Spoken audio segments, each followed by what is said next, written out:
والسلام علیک یا رسول اللہ وعلی آلک و اصحابک یا شفیع اللہ صلی اللہ علیہ وسلم۔ آپ سب جانتے ہیں کہ اعلیٰ حضرت امام اہل سنت فاضل بریلوی رحمۃ اللہ اعلیٰ حضرت کے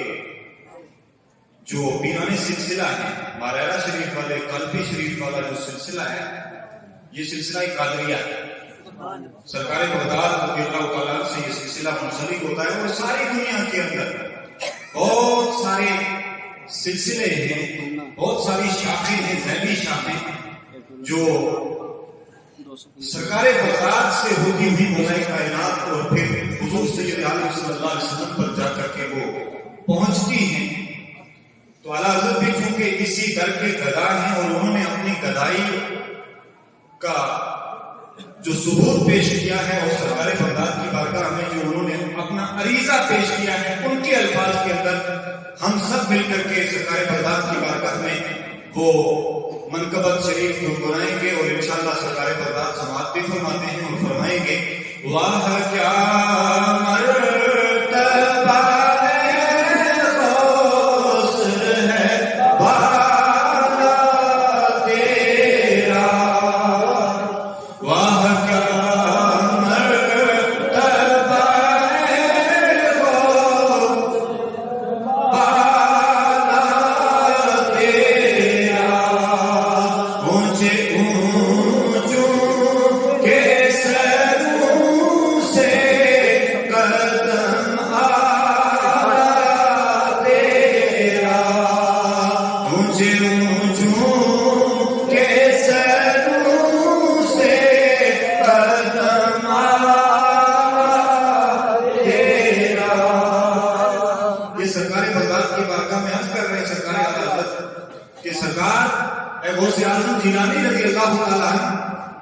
آپ کا مرتبہ اتنا عظیم اور اتنا اونچا ہے کہ ہم محل حیرت میں تعجب ہے ہمیں کہ وہاں جہاں آپ کے عزت و شان کی جو بلندیاں ہیں، جب ہم ان کو سوچتے ہیں، ہم عرض کرتے ہیں بغداد سرکار بغداد کی بارگاہ میں کہ اتنی اونچائی ہے آپ کی منزلت کی، آپ کی قدر کی، کہ ہم وہاں تک نہیں پہنچ سکتے۔ کیا پہنچے کہ وہاں تک؟ سرکار اعلیٰ حضرت عرض کرتے ہیں کہ جو بہت بڑے بڑے مرتبے والے ہیں، بڑے بڑے اولیاء ہیں، بڑے بڑے عرفاء ہیں، ان کے قدم کی یہ حیثیت ہے کہ سرکار بغداد ان کے سر آپ کے قدموں تک نہیں پہنچ سکتے۔ اونچے اونچوں کے سروں سے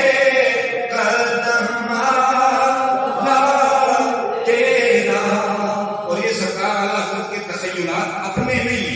یہ کوئی اپنی طرف سے انہوں نے بات نہیں کی ہے،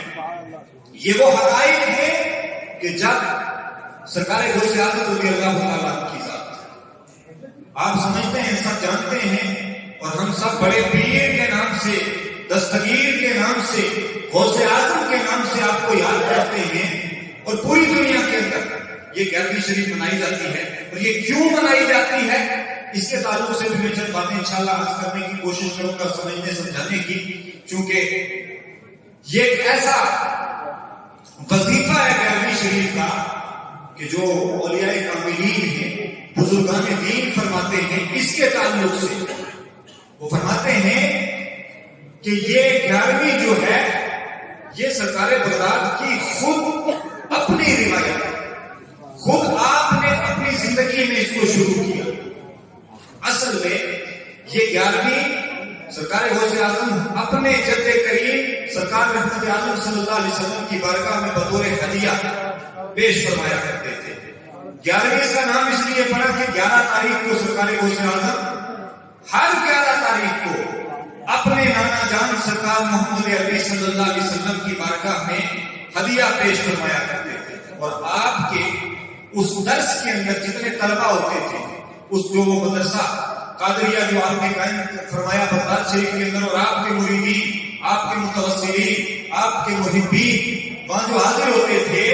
تو سرکار بغداد اپنے اس لنگر غوثیہ سے ہر 11 تاریخ کو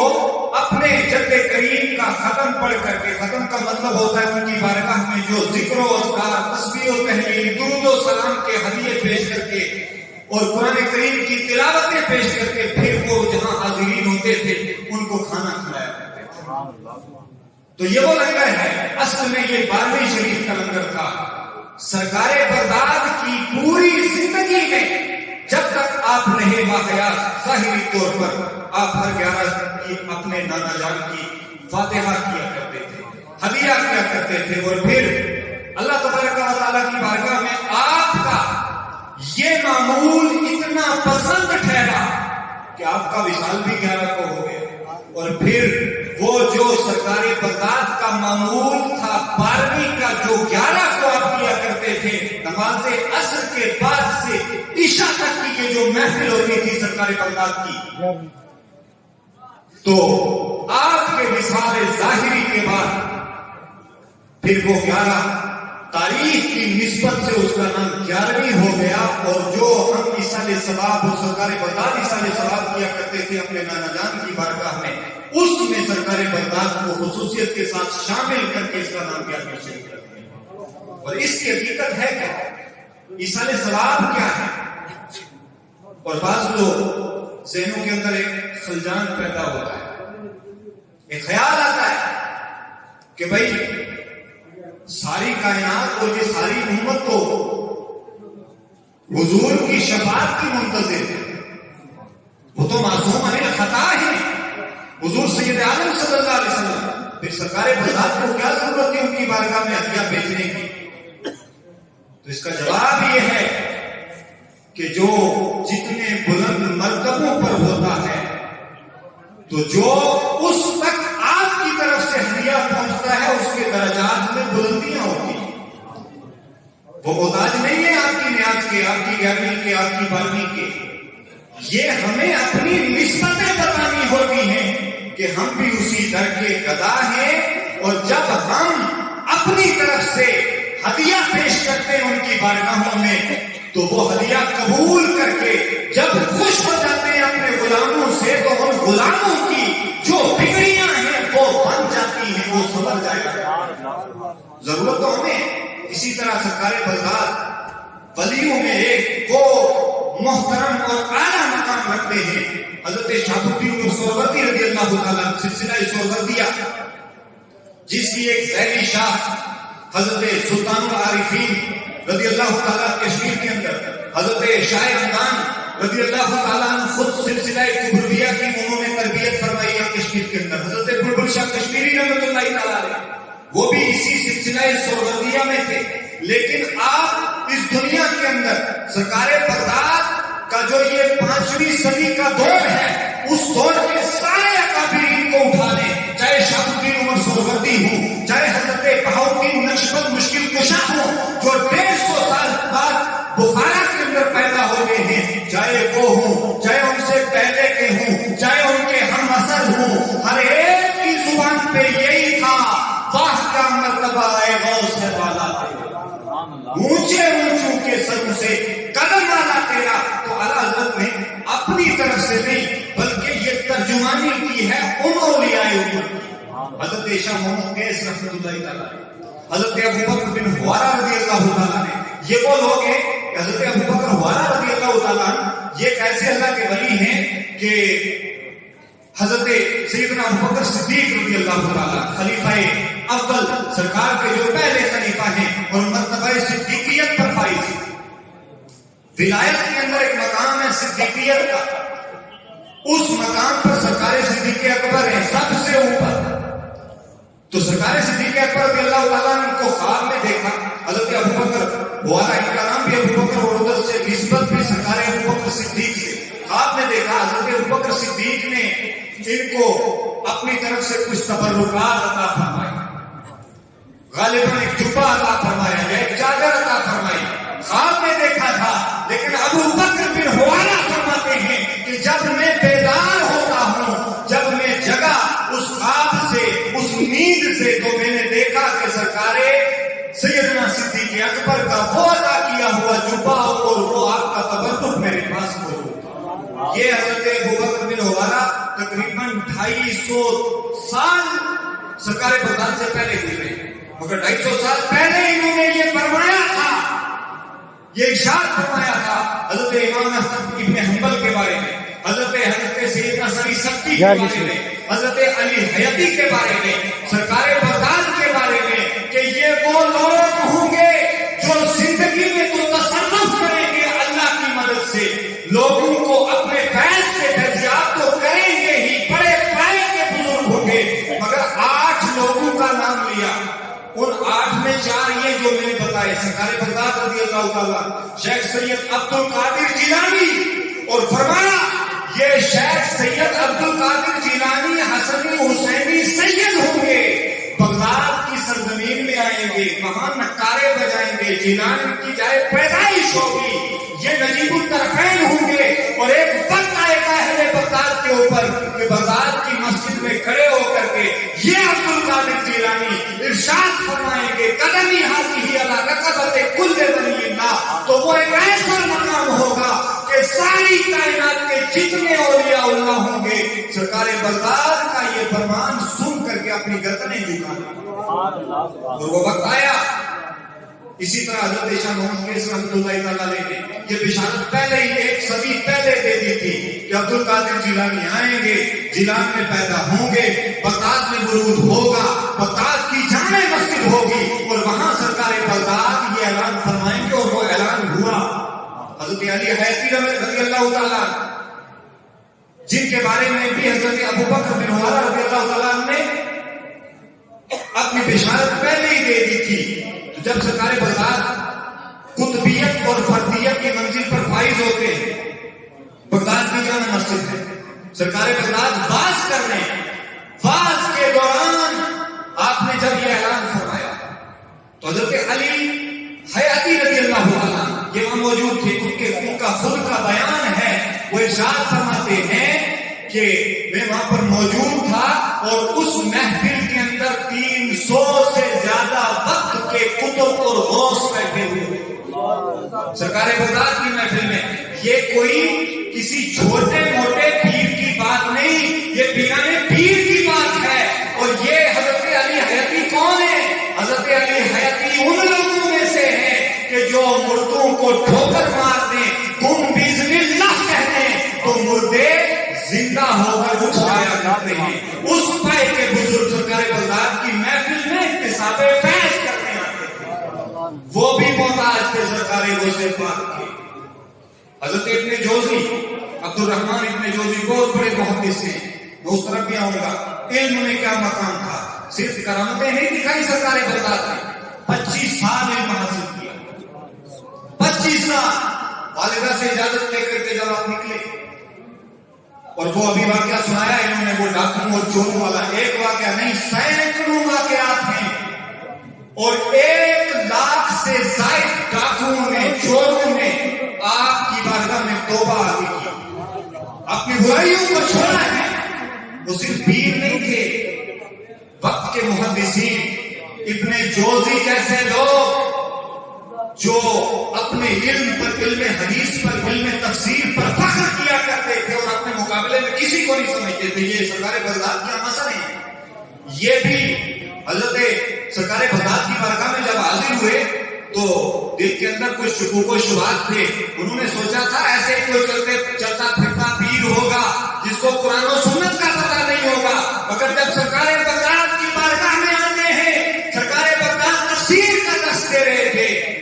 تو جب 1 تفسیر، 2 تفسیر، 3 تفسیریں، 4 تفسیریں، یکے بعد 11 تفسیریں جب سرکار بغداد کر چکے تو یہ سر ہلاتے رہے، ہاں ہمیں بھی معلوم ہے یہ تفسیر بھی ٹھیک ہے، یہ تفسیر بھی ٹھیک ہے، یہ بھی ٹھیک ہے، مگر جب سرکار بغداد کے منہ پر، آپ کی زبان پر مولا کائنات باب العلم رضی اللہ تعالیٰ کا علم بولنے لگا تو دونوں کے ہوش و حواس جو تھے وہ اڑ گئے، اور سرکار بغداد نے 40 تفسیریں بیان کی۔ یہ علم تھا سرکار بغداد کا۔ اور اسی طرح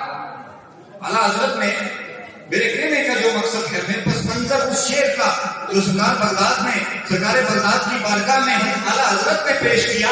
میں اس کا پس منظر سمجھانا چاہتا تھا کہ اعلیٰ حضرت نے اپنے احساسات یا تخیلات اپنی طرف سے نہیں، یہ ان بڑے اولیاء کرام کی ترجمانی کی ہے۔ جب وہ وقت آیا سرکار بغداد نے اعلان کیا قدم حاضی اللہ رکبت کل ولی اللہ. حضرت علی حیاتی فرماتے ہیں 313 صاحبان حال ہم موجود ہیں, ہر ایک نے اپنی گردن جھکا دی اور حضرت غریب نواز رضی اللہ عنہ سیدنا معین الدین چشتی سنجری اجمیری وہاں نہیں تھے, اس محفل میں نہیں تھے, خراسان کی پہاڑیوں میں ہیں, سینکڑوں نہیں ہزاروں میل دور تھے بغداد سے. اب لوگ کہتے ہیں یا شیخ سید عبد القادر شیئا للہ کیوں کہتے ہو, کیا بغداد والا سنتا ہے؟ ہاں بغداد والا سنتا ہے. جب اللہ کے رسول نے ارشاد فرمایا, حدیث قدسی ہے, میرے آقا فرماتے ہیں کہ اللہ ارشاد فرماتا ہے جب میرا بندہ میری محبوبیت کی منزل پر فائز ہو جاتا ہے میں اس کے ہاتھ بن جاتا ہوں, میں اس کے کان بن جاتا ہوں, میں اس کی آنکھیں بن جاتا ہوں, میں اس کے پاؤں بن جاتا ہوں. مطلب کیا ہے؟ اس کے پاؤں کے اندر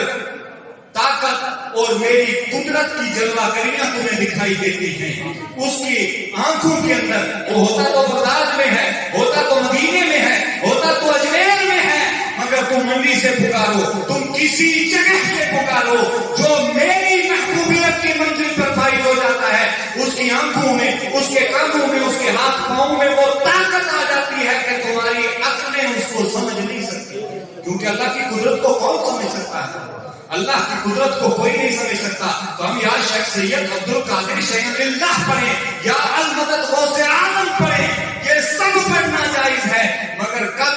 جب ہم اللہ کو وحدہ شریک مان کر, قادر مطلق مان کر, اس کی عطا سے نبی کے لیے مانے, ولی کے لیے مانے, اور ولی کی طاقت کو یا نبی کی طاقت کو یا ان کے علم کو یا ان کے تصرف کو جب ہم عطائی مانتے ہیں تو نہ یہ شرک ہے, نہ یہ کفر ہے, یہ عین شریعت ہے. اور الحمدللہ اہل سنت اسی کے قائل ہیں.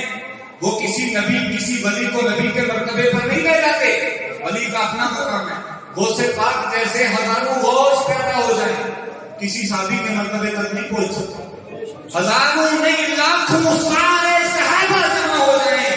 میرے آقا و مولا جناب محمد عربی کے قدموں تک نہیں پہنچ سکتے. نبوت کا اپنا مقام ہے, صحابیت کا اپنا مقام ہے, ولایت کا اپنا مقام ہے, مگر میں اہل اللہ کی بات کروں اور ان اولیاء کی بات کروں, ان اہل اللہ کے اندر جو سرکار بغداد کا مقام ہے وہ کسی دوسرے ولی کا مقام ہے. اسی لیے اعلیٰ حضرت فرماتے ہیں کہ سربراہ کیا کوئی جانے کے ہے کیسا تیرا, اولیاء ملتے ہیں آنکھیں وہ ہے تلوار تیرا. تکبیر, نعرہ رسالت, جشن غوث اعظم, نعرہ تکبیر. جب سرکار بغداد نے یہ اعلان فرمایا, میں یہ عرض کر رہا تھا, اور حضرت خواجہ غریب نواز علیہ رحمہ خراسان کی پہاڑیوں میں حضرت علی حیاتی فرماتے ہیں ہم موجود تھے, ہم نے اپنی گردنیں جھکا دی, اور ادھر حضرت غریب نواز موجود ہیں. اب آپ دیکھیں بغداد اور خراسان میں کتنا فرق ہے. بغداد کی مسجد سے غوث اعظم اعلان کر رہے ہیں, خراسان کی پہاڑیوں میں غریب نواز سن رہے ہیں, اور سن کر کے یہ عرض کیا اے غوث اعظم صرف میری گردن پر آپ کا قدم نہیں, میرے سر پر بھی ہے, میری آنکھوں پر بھی آپ کا قدم. تو یہ سلسلہ قادریہ جو ہے, سلسلہ قادریہ, ہم ہر سلسلے کا احترام کرتے ہیں. میں خود الحمدللہ ہم بھی سلسلہ قادریہ کے خادم ہیں. مرید ہونا تو بہت بڑی بات ہے, ہم خادم ہیں. اگر سرکار بغداد اپنی خدمت میں اپنے نوکر کی حیثیت سے کسی کو قبول کر لیں تو سمجھیں اس کی معراج ہے, اس کی زندگی کی معراج ہے, اس کے مقدر کی معراج ہے. کوئی سلسلہ قادریہ کا ہو, سہروردیہ کا ہو, چشتیہ کا ہو, شاذلیہ کا ہو, رفاعیہ کا ہو, کسی سلسلے کا ہو, اگر سرکار بغداد کی بارگاہ میں جب یہ پہنچتے ہیں نا, چاہے غریب نواز ہوں, چاہے شہاب الدین سہروردی ہوں, چاہے بہاؤالحق حضرت بہاؤالحق زکریا ملتانی ہوں, چاہے حضرت شاہ نقشبند ہوں, تو سب وہاں سرکار بغداد کی بارگاہ میں اپنے سروں کو جھلاتے ہیں. سلسلہ تو اپنا ہے, مگر سرکار بغداد کا جو احترام ہے وہ ان کے مقام فردیت کی وجہ سے. اور حضرت علی حیاتی فرماتے ہیں, بہت سارے بزرگان دین فرماتے ہیں کہ یہ ایسا مقام ہے, خود سرکار بغداد آپ کا جو آپ کا قصیدہ غوثیہ ہے اس کے اندر سرکار بغداد نے خود اس کی ترجمانی فرمائی اور فرمایا میرا نام عبد القادر ہے. فرمایا میرا نام عبد القادر ہے, جیلان کا رہنے والا ہوں,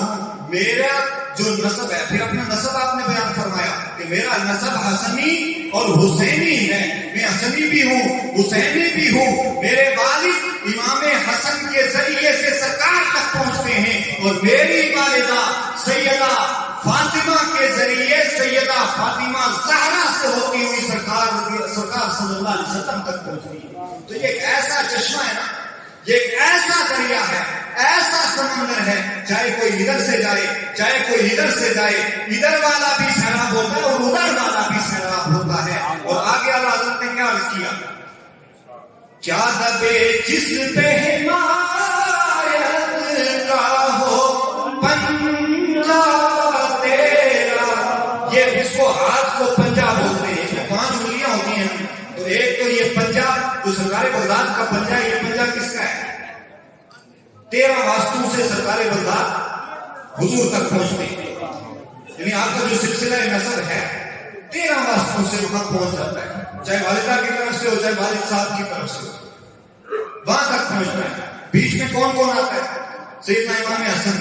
والد صاحب والا سلسلہ جب آپ پڑھیں گے تو امام حسن بھی ہے, سیدہ فاطمہ کے بیٹے ہیں تو سیدہ فاطمہ بھی ہیں, اور سیدہ فاطمہ کس کی بیٹی ہے؟ سرکار کی بیٹی, تو سرکار بھی ہیں. تو والدہ کی طرف سے آپ جائیں دوسرا سلسلہ دیکھیں تو وہ سلسلہ سیدنا امام حسین سے ہوتا ہوا سیدہ فاطمہ سے ہوتا ہوا سرکار تک پہنچتا ہے. تو جو پنجا سرکار کا ہے, سرکار بغداد کا, وہ پنجا در حقیقت پنجتن پاک, پنجتن پاک کا پنجا ہے. سید ہیں, بہت سارے لوگ سید ہیں, حضرت غریب نواز بھی سید ہیں, اعلیٰ طائف کے سید ہیں, اور سیدنا امام موسیٰ کاظم کی اولاد سے ہیں, حسینی سید ہیں. حضرت مختوم جہانیہ جلال الدین بخاری رضی اللہ عنہ حضرت امام نقی کے ذریعے حسینی سید ہیں. مگر یہ ایک ایسا نرالا سید ہے سرکار بغداد کہ حسین سے بھی ہوتا ہوا حسن سے بھی ہوتا ہوا سرکار تک پہنچتا ہے. تو اعلیٰ حضرت عرض کرتے ہیں سرکار بغداد آپ کا جو پنجا ہے یہ ایسا پنجا ہے آپ کی حمایت کا, آپ کی نصرت کا, کہ جس کے سر پہ ہو, جس کے سر پہ یہ پنجا ہو, جس کو اس پنجے کی حمایت حاصل ہو, تو اگر وہ کتا بھی ہے نا تو وہ شیر کو اپنے خاطر میں اپنے دل میں نہیں لاتا. اور یہ حقیقت ہے. حضرت شیخ احمد جان رضی اللہ عنہ, بہت بڑے بڑی آخری بات عرض کر کے میں آپ سے اجازت چاہوں گا. حضرت شیخ احمد جان رضی اللہ عنہ بہت بڑے بڑی, یہ بھی سرکار بغداد کے ہم اثر ہیں, مگر ان کے دل میں بھی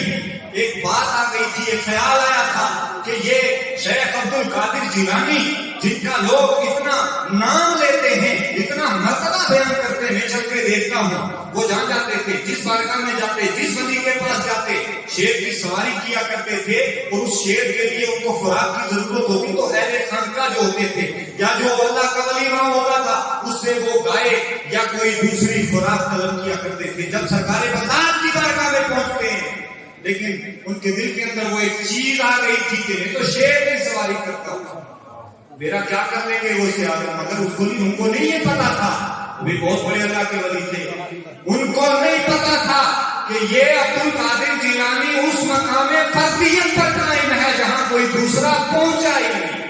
یعنی اولیاء اللہ بہت سارے ہیں, سرکار بغداد سے پہلے بھی ہوئے, بعد میں بھی ہوئے, قیامت تک یہ نظام قائم رہے گا. حضرت امام مہدی بھی آئیں گے,